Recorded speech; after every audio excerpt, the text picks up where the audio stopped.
palengke, wala siya. Tuwa sa Manila dahil hindi kami nakasakay. Ako lang yung mahal niya.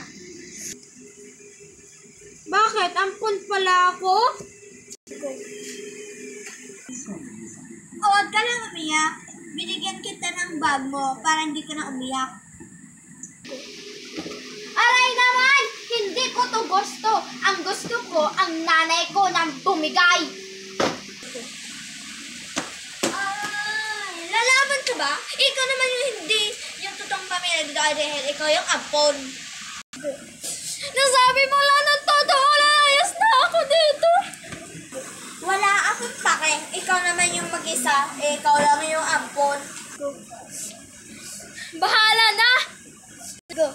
Di lalayas ka. Wala akong pakialam. Goodbye! Bye-bye. Mag-ingat ka. See you. Ang ganda ko na. Mana-mana ko sa nanay ko.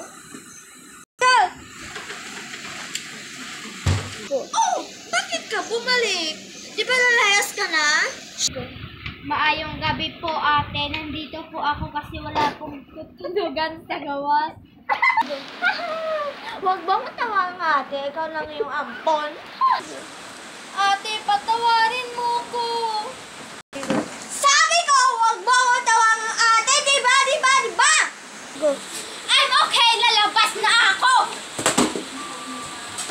Ang sungit talaga. Hala, ate, nandito na si nanay. Ha? Nandito na si nanay? Palanggaan ko na si Inday.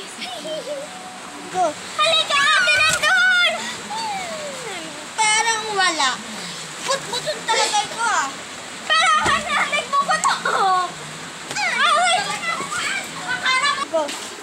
Ay, siniswerte ka manhod dati. Nagat kita, pero ganyan sa sarili mo. Akala mo hindi kita nalabanan, ha? Papatayin pa kita. Sino tayo? Dahil sa akin tong bahay. Ay, bakit sasabihin? Wala guys, galawan nyo sila guys. Hi mga vlogger. Bye guys. Bye guys. Bye. Maday sila gaaway. Bot. Kasi ang sungit niya, maldita pa din. Kasi ang maldita niya, burikat pa. Ang gayon. Sige, katawa na mo. Bye guys.